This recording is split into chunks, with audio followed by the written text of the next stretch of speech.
पश्चिम बंगाल में होने वाले विधानसभा चुनाव से पहले ही बंगाल की सियासी खींचतान अपने चरम पर पहुंच गई है। बंगाल में अपनी जमीन को मजबूत करने के लिए बीजेपी ने पूरी ताकत झोंक दी है, तो दूसरी ओर सत्तारूढ़ दल टीएमसी भी बीजेपी को कड़ी टक्कर दे रही है। दोनों पार्टियों में सियासी उठापटक जारी है। इसी कड़ी में बीजेपी के राष्ट्रीय अध्यक्ष जेपी नड्डा बंगाल के दौरे पर थे, जहां उनके काफिले को निशाना बनाया गया था, जिसे लेकर अब बंगाल से दिल्ली तक राजनीति गर्मा गई है। तो क्या है पूरा मामला, देखिए इस रिपोर्ट में। पश्चिम बंगाल के विधानसभा चुनाव अभी कुछ महीने दूर हैं, लेकिन इनकी आहट अभी से शुरू हो गई है। विधानसभा चुनाव को लेकर सभी पार्टियों ने अपनी तैयारी शुरू कर दी है, लेकिन बंगाल के सियासी मैदान में सत्तारूढ़ दल टीएमसी और बीजेपी में राजनीति चरम पर है।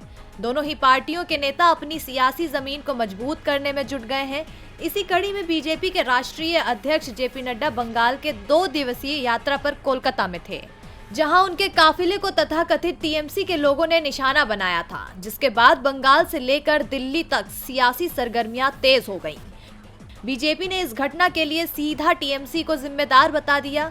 गृह मंत्री अमित शाह ने राज्य सरकार से इस घटना को लेकर जवाब मांगा है। दूसरी तरफ टीएमसी सुप्रीमो ममता बनर्जी ने इन आरोपों को खारिज करते हुए बीजेपी को ही इस घटना के लिए दोषी ठहराया है। ममता ने आरोप लगाया है कि बीजेपी हर दिन ऐसे ही अपने आप को निशाना बनाती है और सारा दोष टीएमसी पर लगा देती है। उसके कार्यकर्ता ही सत्तारूढ़ तृणमूल कांग्रेस पर आरोप लगाते हैं, अपने कार्यकर्ताओं को निशाना बना रहे हैं। जेपी नड्डा पर हुए हमले पर पश्चिम बंगाल की सीएम ममता बनर्जी ने कोलकाता में एक सार्वजनिक रैली को संबोधित करते हुए कहा कि बीजेपी के पास कोई और काम नहीं है। कभी गृह मंत्री यहाँ होते हैं तो कभी कोई और होता है। जब वो नहीं होते तो कोई चड्ढा नड्डा फड्डा यहाँ होते हैं। जब उनके पास रैलियों में लोग नहीं होते तो वह अपने कार्यकर्ताओं को नौटंकी करने के लिए कहते हैं और टीएमसी पर सारा आरोप लगा देते हैं।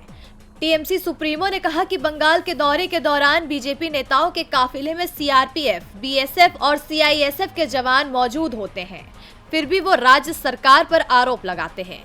ममता ने कहा कि जब वो बीएसएफ, सीआरपीएफ, सेना और सीआईएसएफ के जवानों के साथ घूम रहे हैं तो बीजेपी के नेता इतने डरे हुए क्यों हैं? अब देखना दिलचस्प होगा कि बीजेपी इस पर क्या कहती है और बंगाल की राजनीति को किस ओर ले जाती है। डीबी लाइव की रिपोर्ट।